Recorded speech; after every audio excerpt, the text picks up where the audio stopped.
जी हाँ, दोबारा नमस्कार सभी को। मैं बीच में कॉल अटेंड करने के लिए रुक गई थी और जो परेशानियाँ हमारे कर्मचारियों को फेस करनी पड़ रही हैं विभाग की झूठे वादों और प्रॉमिसेस और स्टेटमेंट्स अलग-अलग होने की वजह से। ट्रांसपोर्ट मिनिस्टर का बयान कुछ और है, चीफ मिनिस्टर का बयान कुछ और है, पेंशन विभाग का बयान कुछ और है। और डीटीसी के जो डिपो के अधिकारी हैं या मैनेजर्स हैं उनका स्टेटमेंट कुछ और है। और आज से नहीं, जब से ये डीटीसी विभाग दिल्ली ट्रांसपोर्ट कॉरपोरेशन में से वीआरएस देकर निकाले गए हैं कर्मचारी 93 94 95 से, तब से ही यही घपला, यही भ्रष्टाचार और यही रॉन्ग स्टेटमेंट्स का सिलसिला चलता आ रहा है। झूठे हलफनामे दिल्ली ट्रांसपोर्ट कॉरपोरेशन ने और उनके एडवोकेट्स ने और उनके जो अधिकारी हैं उन्होंने हाई कोर्ट में दिए हैं, सुप्रीम कोर्ट में भी दिए हैं। और झूठे लेटर बना के दिल्ली ट्रांसपोर्ट कॉरपोरेशन के अधिकारी जो हैं अपनी मन मर्जी से स्टेटमेंट बनाते हैं। मेरे पास आज एक कर्मचारी आए जिनकी क्वालिफाइंग सर्विस जो है 15 साल है, लेकिन उनके पास एक लेटर रिसीव हुआ जिसमें कहा गया कि either 10 year of qualifying service और you have not taken VRS. मैं वही सेम की सेम स्टेटमेंट वो एक ही कॉपी पेस्ट किए जा रहे हैं। तो इन चीज़ों को देखते हुए, इन घपलेबाजियों को, इन भ्रष्टाचार को देखते हुए और ये जो झूठे दस्तावेज बना के, गलत एफिडेविट बना के और रॉन्ग स्टेटमेंट्स दे के दिल्ली ट्रांसपोर्ट कॉरपोरेशन, उनके अधिकारी और एलजी साहब को भी गुमराह कर रहे हैं। चीफ मिनिस्टर साहब और ट्रांसपोर्ट मिनिस्टर साहब इसमें कोई एक्शन नहीं ले रहे हैं और कभी अधिकारी कोई स्टेटमेंट देते हैं, कभी कोई स्टेटमेंट देते हैं। तो इससे बहुत ज़्यादा हताश और परेशान होकर मजबूरी में आज मेरे को आपके बीच में आके ये बात कहनी पड़ी और हिदायत देनी पड़ी दिल्ली ट्रांसपोर्ट कमीशन कॉरपोरेशन के अधिकारियों को, और साथ में हमारे एलजी साहब को भी मैसेज देने की मैं कोशिश कर रही हूँ कि वो इस बात को समझें और दिल्ली ट्रांसपोर्ट कॉरपोरेशन में फैले भ्रष्टाचार को ख़त्म करने की कोशिश करें। इनके खिलाफ लीगल एक्शन लिया जाए, कड़ी से कड़ी कानूनी कार्रवाई की जाए। और साथ साथ जितने भी दिल्ली ट्रांसपोर्ट कॉरपोरेशन के रिटायर्ड कर्मचारी हैं जो वीआरएस लेकर रिटायर्ड हुए, उनके खातों में जल्द से जल्द पेंशन डाली जाए, क्योंकि वीआरएस तो एक छलावा था, धोखाधड़ी थी। और ये ईपीएस वाला जो फंड है इसको भी ख़त्म किया जाए और दिल्ली ट्रांसपोर्ट कॉरपोरेशन के हर कर्मचारी को एक ही पेंशन दी जाए, वो भी दिल्ली ट्रांसपोर्ट कॉरपोरेशन की, यानी कि डीटीसी से जो रेगुलर पेंशन मिलती है हर कर्मचारी को। वो जितने साल की सर्विस करके रिटायर हुआ है उस हिसाब से उसको पैसा आवंटित किया जाए, उनके खातों में पैसा ट्रांसफ़र किया जाए और ये झूठ और भ्रष्टाचार ना किया जाए। ये बुजुर्ग कर्मचारियों को इस तरह से ना तड़पाया जाए, दर दर की ठोकरें ना खिलाई जाएं, कभी कोई बयान तो कभी कोई बयान, अपने बयान बार बार ना बदले जाएं।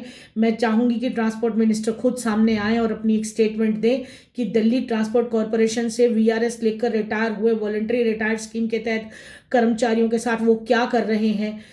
चीफ मिनिस्टर साहब स्वयं आए और स्वयं आकर बयान दे कि वो क्या कर रहे हैं, नॉन ऑप्टेड, ऑप्टेड और ये ऑप्टेड आउट का खेल क्या चल रहा है दिल्ली ट्रांसपोर्ट कॉरपोरेशन में, और इसको कब ख़त्म किया जाएगा, कितनी जल्दी इस पर कार्रवाई होगी। सीएमडी साहब से भी मिलने के लिए बड़ी कोशिश कर रहे हैं हमारे कर्मचारी, लेकिन निराशा हाथ लग रही है। डिपो में जा रहे हैं कर्मचारी तो वहाँ वो अवेलेबल ही नहीं होते हैं।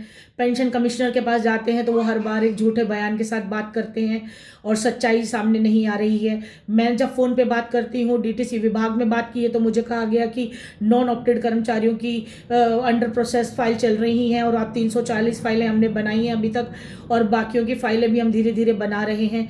जो डॉक्यूमेंट्स हमने भेजे हैं और उन्होंने वो रिसीव किए हैं, जिनकी रिप्रेजेंटेशंस भेजी हैं, सबको उन्होंने एक्सेप्ट किया है।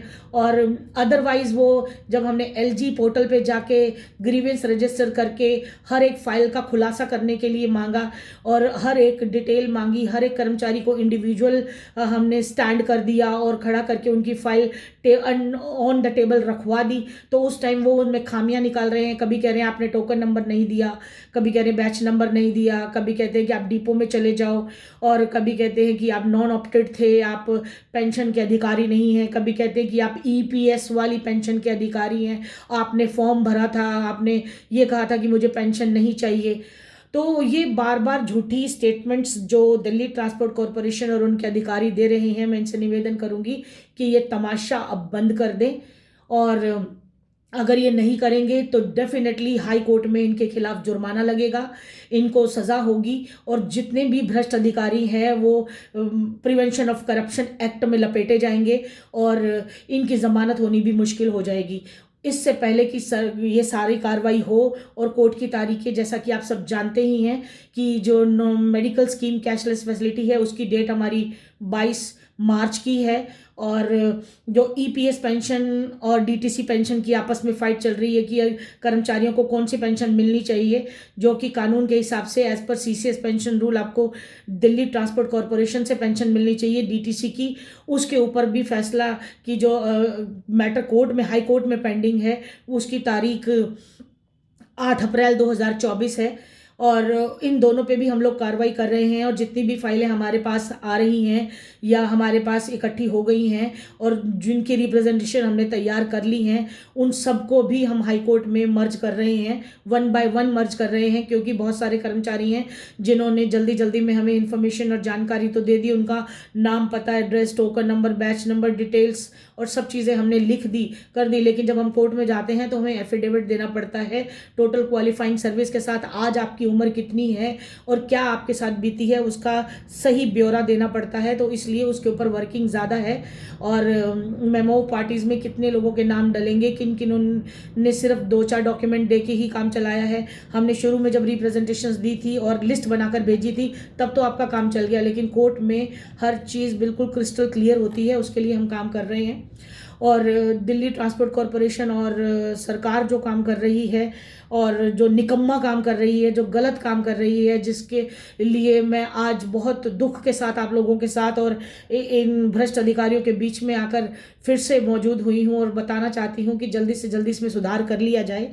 650 करोड़ रुपए एक हैं, 280 करोड़ रुपए एक हैं जो आपको मिल गए हैं दिल्ली ट्रांसपोर्ट कॉरपोरेशन को, और उसमें जो वीआरएस लेकर रिटायर हुए कर्मचारी थे जिनके लिए स्पेशल ड्राइव भी चलाई गई थी जून और जुलाई 15 2022 में, और कहा गया था कि जितने भी नॉन ऑप्टेड कर्मचारी हैं या जिनको ऐसे गलत डिसीजन के चलते और गलत तरीके से निकाल बाहर फेंका गया है, उन्होंने जो फंड दे दिया था वो भी उनको वापस नहीं देना, और जो वो उनका एरियर का पैसा बनता है वो उनको हम जल्दी से जल्दी देंगे, और साथ में उनकी पेंशन भी, रेगुलर पेंशन स्टार्ट कर दी जाएगी और कैशलेस मेडिकल स्कीम भी हो जाएंगी। उस पर अभी तक भी कार्रवाई नहीं हुई, और चीफ सेक्रेटरी दिल्ली ने उस दिन से लेके आज तक 2 साल में आगे कोई भी स्टेप नहीं लिया। और साथ में ये सिर्फ पैसा रिलीज करके रख लेने से बात नहीं बनेगी। दिल्ली ट्रांसपोर्ट कॉरपोरेशन को ये सारा फंड अपने कर्मचारियों में बांटना चाहिए और जल्दी से जल्दी बांट दें। और मैं कोशिश कर रही हूँ अपने कर्मचारी जितने भी हमारे साथ जुड़े हैं वो, उनके लिए और बाकी सभी के लिए भी, कि हम 2 या 3 दिन के अंदर अंदर, मैंने चीफ सेक्रेटरी और चीफ मिनिस्टर साहब तथा एलजी साहब तीनों को मेल कर दिया है, ऑनलाइन एप्लीकेशन डाल दी है मैंने मीटिंग के लिए, क्योंकि मैंने चीफ मिनिस्टर साहब के ऑफिस में फ़ोन किए हैं 2 बार 3 बार, सुबह 8 बजे 9 बजे, ये सोचकर कि आज चीफ मिनिस्टर साहब जो पब्लिक को सुनेंगे और बैठेंगे, लेकिन हर बार जो उनके ऑफिसर्स हैं वो बहाना बना देते हैं कि मैडम आप ना ऑनलाइन एप्लीकेशन भेजो तो जवाब देंगे। तो मैंने ऑनलाइन एप्लीकेशंस तैयार करके बोल दिया है, शायद आज चली जाएंगी या कल मॉर्निंग में, और जैसे ही चली जाती हैं 2 दिन का समय भी मांगा था कि अब 2 दिन आप मत भेजना क्योंकि शेड्यूल बहुत टाइट है। और ऐसे ही मैं एलजी साहब को भी एप्लीकेशंस डाल रही हूँ, साथ में चीफ सेक्रेटरी को भी मैं कोशिश कर रही हूँ कि उनसे भी टाइम ले लिया जाए। तो 1 2 3 दिन के अंदर अंदर ये सारा काम हो जाएगा, और अगले 2-3 दिन के अंदर अंदर हमारी मीटिंग्स फिक्स हो जाएंगी। और जब जिस दिन मैं जाऊंगी उनके पास बात करूंगी और उनसे बातचीत करके जो भी आपके सामने सॉल्यूशन निकलेगा और आपकी समस्या का समाधान निकलेगा और आप जो भी स्टेटस होगा वो मैं उसकी जानकारी आपको दूंगी।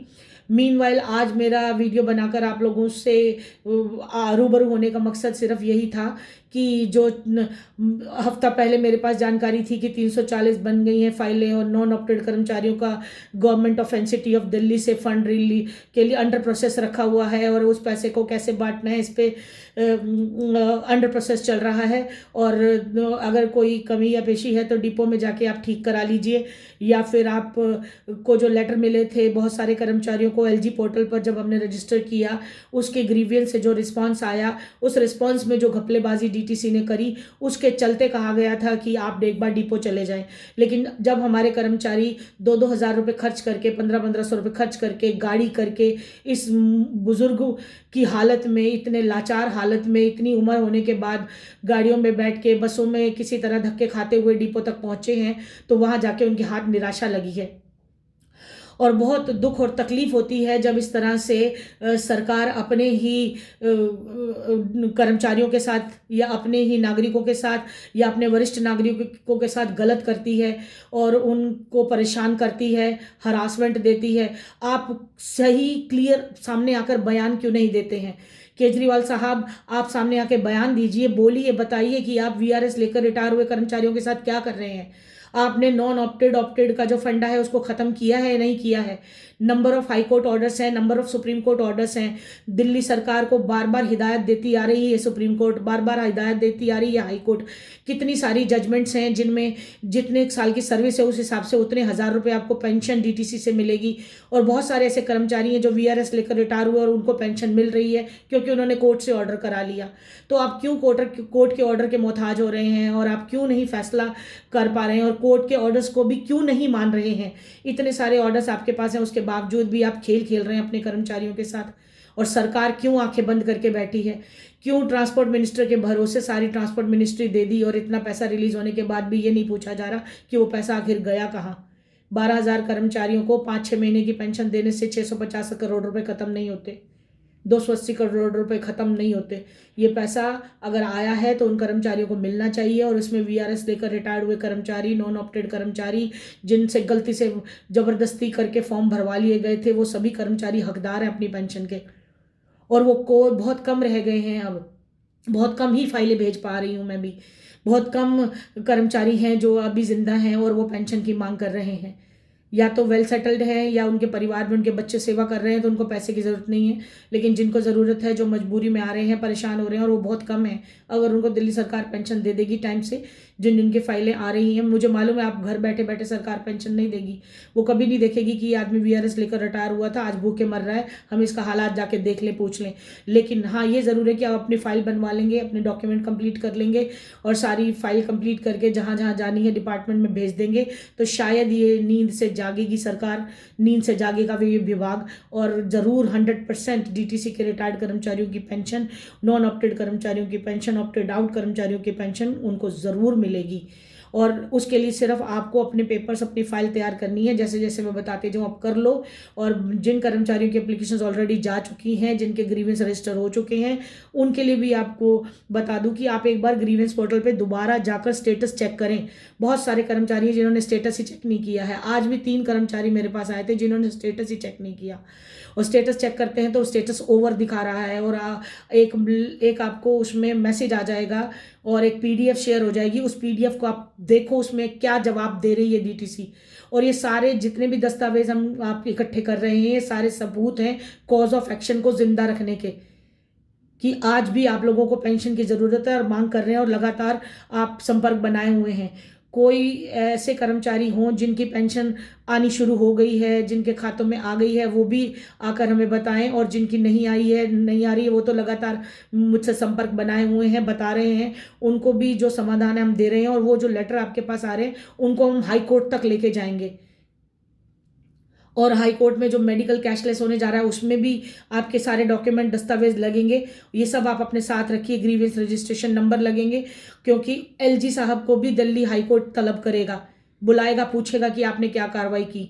दिल्ली ट्रांसपोर्ट कॉरपोरेशन भी इसमें पार्टी बनेगा, डीटीसी पेंशन विभाग भी इसमें पार्टी बनेगा। और सेंटर और स्टेट दोनों गवर्नमेंट को जवाब देना पड़ेगा कि किस तरह से, किस पॉलिसी के तहत ये काम कर रहे हैं और किस हिसाब से ये पेंशन का बंटवारा कर रहे हैं। ये ईपीएस और जो डीटीसी की पेंशन है ये अलग अलग क्यों है? डिपार्टमेंट एक है, विभाग एक है, तो 2 तरह की पेंशन कैसे चला सकते हैं आप?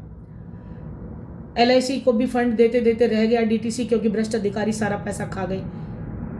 और ना प्रीमियम दिया ना पेंशन हुई। तो इस तरह की बहुत सारी बातें हैं, बहुत सारी चीज़ें हैं, पुराने गड़े मुर्दे हैं जिनको मैं नहीं उखाड़ूंगी। मैं सिर्फ यही चाहूँगी कि जल्दी से जल्दी आप लोगों का पैसा रिलीज़ हो जाए, और अगर हो जाता है 2 4 10 दिन जो भी समय ये ले रहे हैं और बहाने बना के ले रहे हैं या सीधे या उल्टे तरीके से जैसे भी ले रहे हैं ले लेने दीजिए। मीनवाइल मैं अपनी कार्रवाई में लगी हुई हूँ, उनको मैंने रेगुलर किया हुआ है। हाई कोर्ट और सुप्रीम में जो मैटर पेंडिंग है उसमें इम्प्लीमेंट्स तैयार करवा रही हूँ। साथ साथ एलजी साहब से दिल्ली ट्रांसपोर्ट कॉरपोरेशन को मैं छोड़ देती हूँ, और साथ में ट्रांसपोर्ट मिनिस्टर से भी मैं बात नहीं करना चाहती, उनको भी मैं छोड़ देती हूँ। मैं सिर्फ चीफ मिनिस्टर साहब से और चीफ सेक्रेटरी साहब से और एलजी साहब से, तीनों से कोशिश कर रही हूँ जल्दी से जल्दी टाइम लेके आप लोगों के लिए मैं मिल लूँ, जाके बातचीत कर लूँ। और आप लोगों में से कोई जाना चाहे मेरे साथ तो आप मेरे साथ ग्रुप में बता सकते हैं कि हम चलेंगे, मैं आपको साथ लेकर चलूँगी। और फाइनल इस चीज़ को करते हैं, विद इन अ वीक हम इस काम को निपटा लेंगे, और कोशिश करते हैं आप लोगों की पेंशन जल्दी से जल्दी आप लोगों के खातों में आ जाए जिनकी रह गई है। और बाकी जिनकी आ रही है उनको यही कहूँगी कि आप एंजॉय कीजिए और अपना रिलैक्स कीजिए, अपने आप को सुरक्षित रखिए, ध्यान रखिए अपना, और पेंशन आपके जीने का अधिकार आपको ज़रूर मिलेगा। हमारी एक छोटी सी ये जो मुहिम है, जो ये संघर्ष की एक कड़ी है जिसमें आप जुड़े हुए हैं, हम लोग एकता के सूत्र में बंधे हुए हैं और कर रहे हैं कार्रवाई लगातार, तो रिजल्ट आ रहा है, आएगा, ज़रूर आएगा। जो रह गया है काम वो भी करेंगे, और जब तक आप सभी के खातों में आपकी पेंशन नहीं आती ये संघर्ष यूं ही जारी रहेगा, ये लड़ाई चलती रहेगी, और मैं आपके साथ आप खड़ी रहूँगी, एकता के सूत्र में आपको जोड़ के रखूँगी और चाहूँगी आप बने रहें।